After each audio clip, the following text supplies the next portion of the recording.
Hey, kia ora. Helen Brahms here, coming to you live from Sun City in, where am I? Arizona. That's right. I'm in Arizona. Hope you've all had a super fantastic, sparkling, shake it up Saturday.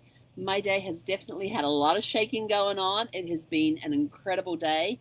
There's been all sorts of a roller coaster of emotions going through, um, ups and downs, joyful times, tears. It's run the gamut today, except for anger. Haven't had that one in today, so that's good. So all good. It's all good stuff.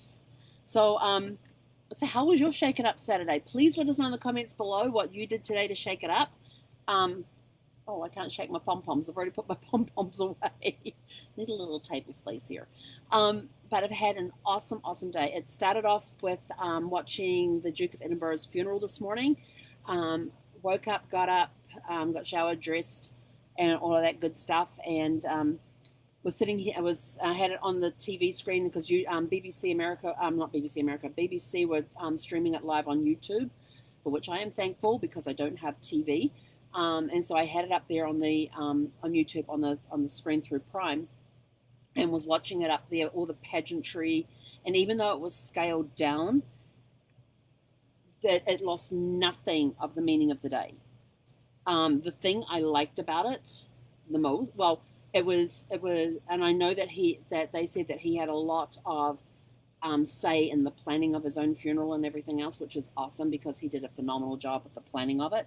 But those that executed it and made it go off to the timing, the precision, the military precision, the timing of it all, everything was just incredible. But the thing that I noticed the most about it was there was no public around. And whereas in Princess Diana's funeral, the Queen Mum's funeral, there were people lining the streets and throwing flowers, and you could hear crying going on and shouts going on, people shouting out, "I love you," and all this sort of stuff going on. There was none of that today. And I think that's what made it one of the most impactful royal funerals that I have seen. More impactful than the other two have been. And it felt intimate. It just had this feeling of intimacy about it. And because it had that feeling of intimacy about it, it brought up a lot more of emotion. It was a lot more emotional than the other ones have been. I will cry at funerals. Whether it's a person I know or don't know, I will cry. It's just how I am. It's that nurturer in me. But it was very well done. The precision was good. I did have to wonder a couple of times about a few of the service people that were there, because they would show up close up shots of the guys wearing the big furry hats, and I can't remember the name of the hats, and I can't remember which guards they are. But there was a point there where all the military personnel, except for very few of them, were actually standing there with their heads bent forward, and these guys with this big weight of a hat on their head, having to tip their head forward as though they were bowing their head. And this was before they brought the casket out, and and you could see, and they would do these close-ups, and you could see these guys wavering, and I'm like, oh jeepers, I hope they don't fall over. And there was a couple of different other military personnel who were standing there, and you could see them swaying a little bit as well. And I'm so like, you guys have got to keep, flex the knee, keep the knees flexed, and wiggle the toes. I remember that from my military days, is wiggle the toes and keep the knees flexed. And if you hyperextend your knees like I do, for me, flexing, it makes it look like my knees are straight. And you're wearing long pants, so you're not going to notice so much if your knees are slightly flexed. And you wiggle your toes. But these guys were like swaying quite a bit, and I'm like, oh my gosh, are they going to fall over? So there were a few concerned moments like that. But overall, I thought it was a beautiful tribute to a beautiful, quiet tribute in a way to somebody who's always been quietly there in the background supporting his wife in her role as the Queen. So I thought it was a very fitting service for him. And they had the lone bagpiper.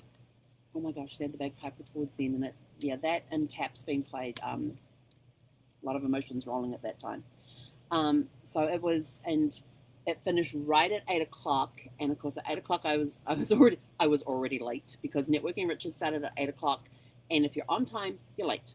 For anything, for any appointment, if you are on time, you're late.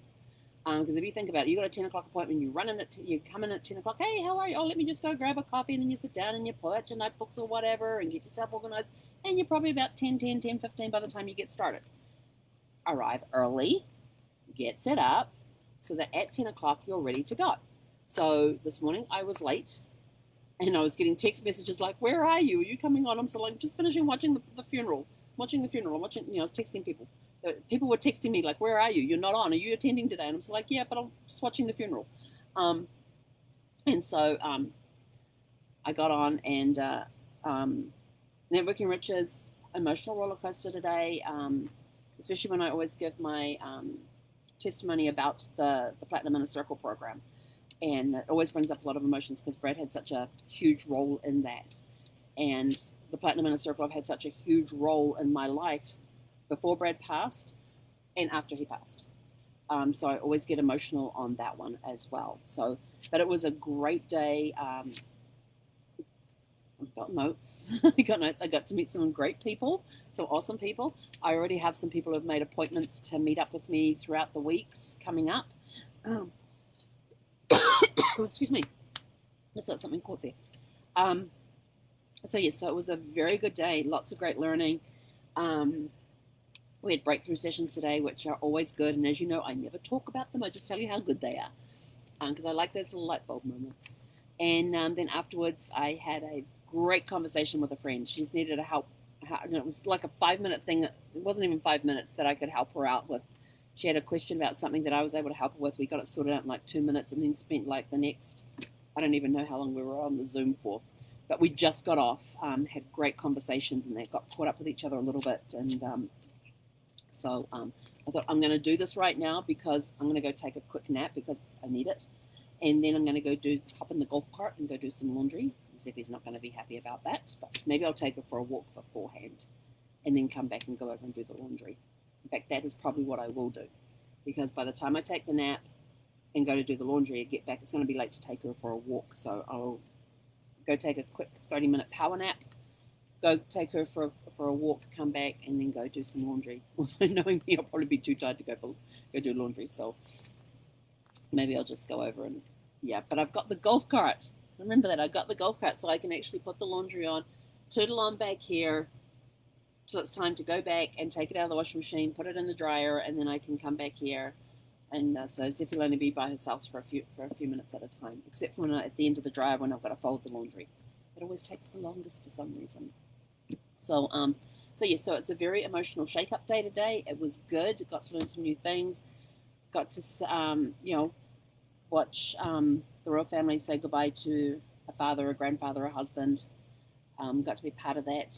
When you think about it, he's been around my entire life, and I've never known the Queen not to be with him, from not to be in the Queen's life and that sort of thing. So it's a very different thing. And, of course, it brought up for me the emotions that I went through when Brad passed. Now, Brad and I had been married almost 19 years. She'd been married to this guy for 73 and a half years. And then you add in their courtship time. I mean, that's a long time. And she's coming up on her 95th birthday. And next year she'll be 70 years on the throne on the 6th of February. It'll be her 70th anniversary, because that'll be the 70 years since her father passed and she became the Queen. So, she's had a very, very long reign and an incredible life. And she's had this guy throughout her entire reign next to her, and now she doesn't anymore. So I know a little bit of what she's going through, but not completely what she's going through. So on that note, have a super fantastic sparkling evening. Tell those you love that you love them. Hug people if you can. Give people hugs. I need hugs. I need physical hugs. My physical touch tank is empty. My love language. I have 2 top ones. They're first equal. Words of affirmation and physical touch. And my physical touch tank empty it's dry. There's like nothing in it. Not even a drop. So it's those little tiny black net things that go fly in front of your face. What was I saying? Okay, have a super fantastic sparkling evening, and we will catch you tomorrow morning, hopefully before Networking Riches starts, because I didn't have time to do it before this morning. Yeah, well, I will be on tomorrow morning before Networking Riches starts for Serenity Sunday. And although my Sunday's not going to be so serene as it normally is because I'll have Networking Riches, and then I'm going to go house hunting afterwards with the awesome Eileen Schwartz. She is amazing. She's an amazing realtor here in the Surprise Sun City area of Phoenix. So she's awesome.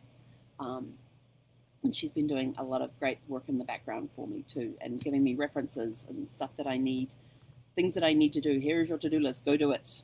It's like, yes, ma'am. It's going to be fun. I've got a lot of ideas out of house hunting. My friend that I just got off the call with, we ended up doing a little bit of brainstorming. She says, well, I want to hear, she says, I can see a book coming out of this. And I'm sort of like, yeah, I'm sort of like, okay, let me write that idea down. So we even have a book title, and we have what it's going to be about, and we have the video series already worked out. So I'm going to leave you with that little tidbit. Have a super fantastic sparkling evening, and we will catch you tomorrow morning for Serenity Sunday. Hei konera!